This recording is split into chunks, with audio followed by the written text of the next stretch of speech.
Hey, what's up? This is Matt James from Blacktop Mojo, and you're listening to the Midwest Mixtape Podcast.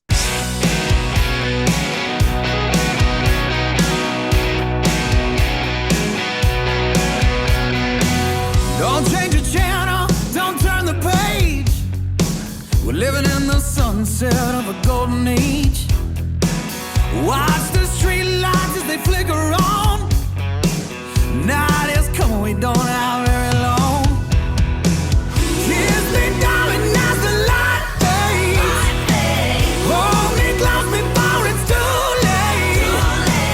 Free and easy, baby, don't wait.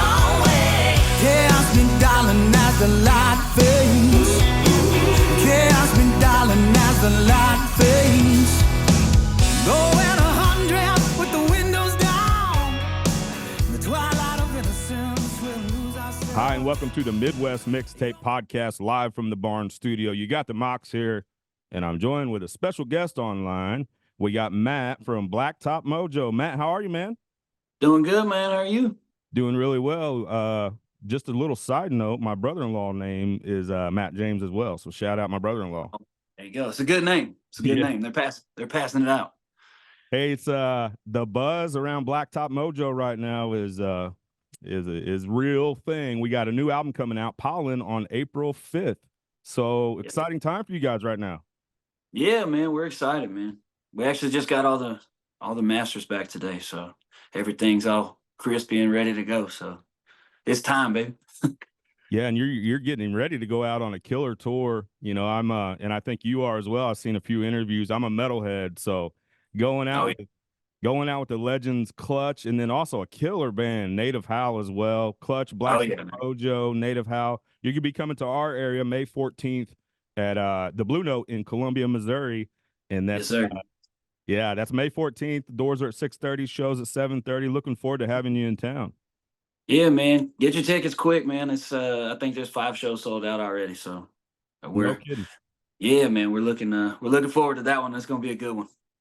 And you guys are on that fine line. And tell me, like, where does your music end up? And I know, like, radio is different these days, right? But For sure. do you guys get country play? Do you get rock play? Do you get both? Like, where does because your stuff kind of rides that fine line. Where do you guys usually end up? We get no play. No, I'm just kidding. Nah, man. In the past, we've gotten a lot of rock play. We've gotten a lot of love from Octane and a lot of the rock stations around the country. Our first tour actually was a radio tour where we basically traded radio spins for a show in whatever town we were going to. Like, we didn't get paid for the show. We just made money off T-shirts and stuff. And But we stop at the rock station in town and play a little, drive time morning radio thing, hungover, and then go to the venue and they would help us put on a show in that town or whatever. So we owe a lot to rock radio for sure. And, being a professional musician now, and you guys have been for a while, obviously, touring is imperative, right? Like, that's the money maker because streams are gone. I know, physical copies are making a comeback, which is always good. And I'm sure you guys sell a lot of merch, but you have to also tour to sell some of that merch as well. So is touring like, your livelihood pretty much? Yeah, I'd say that's definitely the bread and butter, man. That and doing stuff on social media. I mean, that's kind of the new way of the game, I was really interested to see and help me understand this a little bit. You guys are actually playing 2 shows, or saw 2 dates at the Stanley Hotel in Estes Park, Colorado, which is a killer place. Have you ever been there? I have actually one time. Been to the hotel and everything. It's pretty cool. I was super excited because they shot some scenes in Dumb and Dumber there. So yeah, and The Shining. I guess they shot some of that. I guess they shot some of that there too. But no, I was pretty excited that they had the newspaper up in the bar still, where that scene in the bar where he's like, "We went to the moon." That's still. Oh, really? Oh, wow. It's still in the bar. Yeah, so I've been there. Me and my family were vacationing there, and but we didn't go inside, so I didn't see that. But that's killer. That's killer. It's just so weird that it was like Dumb and Dumber and Shining. Like, really, really, man. 2 different things. What's do they have a venue there, like a music venue? Is it an outside thing, or what is it? Man, I've never actually been to the music venue part of it. I think it might be an indoor thing. I think it's a smaller room. I think that's why they're doing 2 nights there. But yeah, man, I'm excited to go back. It's a beautiful, beautiful town, man. It's it's like you're living in a postcard when you're out there. Yeah, that's no joke. How do you get the bus? How do you get the tour bus through all the mountains, pretty much? Uh, Pay a good driver, I guess. I don't know, man. Yeah. Pray. You pray a lot. Right. Yeah, yeah, Man, with with kind of country right now, it's to me, it's sort of the new rock, like all these artists that are out there, you guys obviously, but then, like Whiskey Myers, they're just as much rock as they are country, and the popularity with some of that stuff. What do you feel like the status of country rock, Southern rock? What do you think the status of that is right now? Do you think it's making a comeback? man. Yeah, I think it's out there a lot more than you think. Especially, I wouldn't even gauge it off the radio even nowadays. Like, there's just so many people that have massive fan bases that are just that might not even go to radio. You got guys like Jason Isbell or like Sturgill Simpson or heck, I'm. Have you heard of them Dirty Roses? Those are some of our boys. Yeah. They're making major headway, and I don't think they've done any radio singles or anything like that, but they're playing big shows and doing big things. So I mean, um, it's kind of cool. It's kind of more rock and roll than anything to be able to kind of do your own thing outside of the mainstream media, I guess, that the old school media that you would, I don't know what to call it, Yeah. Yeah. It seems like there used to sort of be a formula for success in the music business, right? Like get on Sure. radio, get on TV, and sell Yeah. records. And now all that has kind of been rewritten and having to be rewritten just because of technology and again how you guys are making your money. So, do you and I see you guys have a social media presence. You guys do the reels and the shorts and Yeah. get the conversation started. And that's something I guess it's like a necessary thing that you have to do, right? Yeah. I mean, that's kind of when you're a musician nowadays. I feel like unless you're some like big, crazy, huge star or something like that, I feel like that's kind of your day job is to be able to put out that stuff and figure out, get creative and put stuff out kind of on a regular basis and try to get your name out there and stay relevant to the people that are following you and stuff like that. Keep their attention and keep them listening to your tunes whenever you put out new music. So Let's talk about some of this new music. You got a couple singles out right now. I'm calling this the banger of the summer. As the Light Fades, bro. It is Yeah. so catchy. It man, it's just like a nostalgia kind of thing where you're like throwing back to when maybe a simpler time, riding bikes in the neighborhood and coming home when the lights Yeah. are on, and the all those kind of cliches, but like really sets a tone of like the 90s, growing up in the 90s or 2000, Yeah, for sure. whatever it is, and you're kind of progressing through life, as the light fade kind of, in my mind, in the lyrics, it kind of changes to something else. Tell us a little bit about As the Light Fades. Yeah, man, I think you kind of hit it right on the money. I mean, the song starts out where it's kids playing outside. I don't know about you, but my mom always told me I had to be home when the streetlights came on. Oh yeah, or I was gonna get whooped. You know what I mean? Oh yeah. And then it kind of progresses through like being teenagers, doing dumb things, sneaking out, and then kind of goes through to the end of the song where you're laying on your deathbed with the person that you love, and kiss. Get that last kiss, before the light fades, so to speak. So, yeah, man. But the song's I've gotten a lot of people tell me it's got like kind of a Bob Seger vibe, kind of like a old throwback, like you said, kind of vibe to it. And I definitely I know some friends that are gonna be blasting it on their boats and stuff this summer. So I think it's definitely a summer song for sure. Oh, dude. Banger of the summer, hands down. It's Yeah. my favorite time to listen to music is windows down, nice weather outside. And to me, this is a windows down summer, spring and summer banger. Heck yeah. Appreciate it, brother. As the Light Fades, I'm gonna quote you real quick if you don't mind. You said, "As the Light Fades is a nostalgic look at young infatuation that turns into lifelong love. From running inside when the streetlights come on, all the way to the last tender kiss shared before crossing into the great beyond." And man, I think that resonates with people, especially that nostalgia feel to it. And even me, like I married my high school sweetheart. We've been together for I don't even know how long. I shouldn't even said that on air, but That's awesome. but it does, you know, we started dating when we were in high school and we were kids, you know, and now we're in our 40s. So like, yeah, that touched something personally to me, and I think it will other people as well. That's awesome, man. You don't see that every day now. Yeah. Yeah, I'd say it's a little bit more rare these days. Yeah, man. And you mentioned Bob Seger, and obviously you can hear some classic rock and some southern rock and some of those influences in your music. And how important are some of those influences to you guys? And you obviously don't you don't hide behind the fact that you're fans of music, because even some of your biggest hits are Dream On is a cover song, and you guys just do Sure.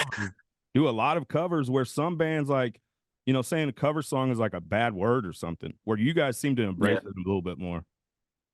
Well, yeah, I mean, the Dream On thing, that was a super fortunate accident for us. Like you said, we were doing a bunch of cover songs, especially when we first started out, and just trying to figure out what to put on the internet. We started 10 years ago, and a lot's changed since then, but like that was right around the time we had this everybody's like, man, you just got to put videos up on the internet. That's how you're gonna break out. You know what I mean? And so that was just one of those things. Our buddy was like, man, you should cover Dream On by Aerosmith. And we were like, nah, dude. But we had access to this little studio in this guy's pasture out here in Palestine, Texas. And we figured we'd go give it a shot in that little studio. And, if it sucked, nobody really had to hear it, I guess, and we took it around to our friends and family, and we were like, guys, be brutally honest with us. Is this terrible? None of them hated it. So we were just like, okay, none of them hated it. So we'll put it out and we'll see what happens. And then that ended up helping us to, get our first tour going and get the ball rolling for us. So we were super fortunate with that one. Do you feel it's you're taking a little bit of risk with doing covers, because some of those songs mean so much to people and they're used to hearing them a certain way? So you want to sort of honor that, but you also want to put your own little spin on it, I imagine. Is it a little bit of a risk doing some of those? Yeah, man, because you never know. I mean, if you hate yourself enough to go read some YouTube comments, sometimes people, they don't like it very much, or whatever. But you're gonna have that no matter what you do. I think we could put out some of the new songs we've been putting out. Some people might not like those because they might like some of the heavier stuff we've done in the past, and you're always gonna have the people that like it and people that don't like it. It's always gonna be kind of a little bit of both. So you just kind of got to do what feels right to you. So that's what I was going to ask. Do you ever write with the listener in mind, or is it just literally what feels good to you guys? What sounds good, what's interesting, what maybe fits when you're piecing a song together? Do you ever write with the listener in mind, or is it all just personal preference? I think it's 99% personal preference, and then maybe I don't know. I think if you write with the listener in mind, you're always trying to do something. Like, you can't read other people's minds, so like you don't know. You could try to do that, but you could get it completely wrong if you're trying to do that. So you might as well just kind of trust and make a song that you like, and then hopefully other people will like it too. One of the other singles you released, Red Enough. It's a song that I think there's some meaning behind it, and especially with the video. Can you tell us a little bit about Red Enough? Yeah, Red Enough. We live in a small town here. There's like one bar, and going through a breakup. I've going through breakups in the past. I frequented that bar quite a few times, and that's kind of eventually you frequent the bar too much, and that's about that realization of like, oh man, it's about trying to kind of escape that little pain without facing it. You know what I mean? And eventually it's the morning comes and the hangover hits, and you got to face that pain. So yeah, been there. Been there. Yeah. And obviously you got a tour starting in April, lasting all the way until like August, right? So you guys are going to be on the road all summer supporting this record. Like we mentioned the tour before. What are we looking for the rest of 2024, I guess? Rest of 2024, like we're going on tour with Clutch, and then we've got some festival dates and stuff that are popping up. In the summertime, we'll be weaving a tour in and out of that, and then we're hoping to do a bunch of Texas dates and stuff in the fall. So kind of hit all the home cities, and Dallas, Houston, Austin, all the Texas spots. So. We've interviewed some Texas country singers, Wade Bowen and William Clark Green and Randy Rogers. And if you pull up their tour schedule, there's like 10 Texas dates, and Texas is big. Oh yeah, man. Texas is big, but there's all these towns, especially like these college towns. Each one, they might be only a few hours apart, but it's a completely different scene. So absolutely, being a Texas band, I'm sure it's pretty important to you to play your home state and all these different pockets of Texas. For sure, man. And I actually just started a solo project that's more in that kind of Texas country type of vein in December. And so we've been getting to play a lot of the places that you're talking about, to where I think we've literally only played in Texas so far. I mean, it's only been 3 or 4 months of touring and playing shows with that. But we've been hitting a lot of spots that we've never got to hit with Blacktop Mojo, because it's different. It's different scenes, like you said, different kind of music. And there's bands all over Texas that make a living just playing in Texas, man. There's a lot of spots. So we're looking forward to trying to be able to do that with Blacktop as well in the fall, and hopefully be able to hit some of those spots too. And I think that's what Wade said, is like, we actually make our money in Texas. We go to these other places because people want to see us in different towns and different cities and different parts of the country, but we actually make our money selling out shows and all these different like small pockets of Texas, like we're talking about. So, and it's the whole Texas pride thing too, right? If you're from Texas, it's us against the world kind of thing. So, and I know that pride ship and that sort of regional ship, I guess, is important to a Texas band and artist. And absolutely, man. Well, and people in Texas too, they support all those artists like wholeheartedly. Like that's if those guys are in town, if Wade Bowen's in town, or Randy Rogers or somebody like that's in town, that's the thing to go do that night. You know what I mean? In that town. So like everybody shows up. Is they play to some massive crowds, dude. Yeah. Those boys got it figured out, I think. Absolutely, man. And they have a good time doing it. Good guys there. Yeah. Joined here with Blacktop Mojo, Matt James, not my brother-in-law, the other Matt James. There's only 2, I guess, right, in the world. This is the Midwest Mixtape Podcast, live from the barn. You'll be coming into our area May 14th with Clutch, Blacktop Mojo, and the Native Howl. You've checked them out, right? Did you say you know those guys, Native Howl, yet? Oh yeah, we've kind of talked and stuff back and forth for the last couple of years on social media, but was super excited to see their name on the bill, because they've been wrecking it lately. Their new single with Lizzie Hale is so good, man. It's kick ass. Man, what they're doing is so unique, and I think even Alice Cooper came out and said it's like his favorite band, which is the stamp of approval right there. Absolutely, man. So yeah, we're gonna be catching you at the Blue Note in Columbia, Missouri. Great venue. Doors are at 6:30, shows at 7:30, $35 ticket. I also want to mention another couple things before we get out of here, Matt. Appreciate your time tonight, but can you tell us a little bit about the GoFundMe with Help Joe's Dad Kick Cancer? Can you tell us a little bit about that and how we can support that? Yeah, man. So Joe is our stage manager, drum tech, kind of our go-to guy when we play shows and stuff. If a cable goes out in the middle of a set, if an amp's having trouble, he's the guy that's in the black t-shirt, shuffling around, making sure it gets fixed real quick, So he's had our back for a long time, and his dad kicked cancer about 5 years ago.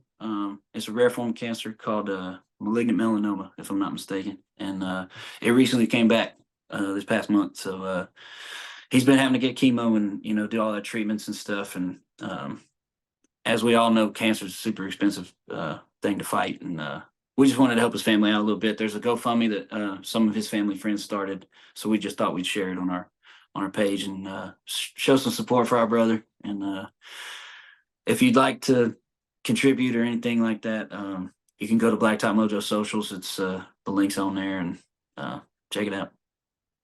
Yeah, and I was you know, that you guys shared that out. I was happy to see that, you know, that you guys are obviously supporting one of your own, because, you know, I think that gets missed a lot of times, is like a fan will come see the band on stage, but they don't see all the rest of the crew. That's just as much a part of making the shit happen as the band is sometimes. So I thought it was really cool that you guys shared that out. And yeah, if you are listening to this, watching this, go support, help Joe's dad kick cancer and the FundMe that's set up on you guys' page. Everybody else can go check out all the other stuff and a killer line of merch. I checked it out today at blacktopmojo.com. And you're going to be taking some of that stuff on the road with you, right? Yes, sir. Actually, I think we got some brand new stuff we're taking on the road. So cool. Gotta come out to the show and see that. And if you're listening to this and watching this, you're going to go get that record, buy it. I don't know what you do anymore. Stream that record. Pollen is out. Yeah, whatever the kids are doing these days. Pollen is out April 5th. Top Mojo. Matt, thanks so much for joining us today, and take care on the road, man. Yes, sir. Thanks for having me, brother. It's a pleasure talking to you. You too, man. We'll catch up soon, okay? Yes, sir. All right, buddy.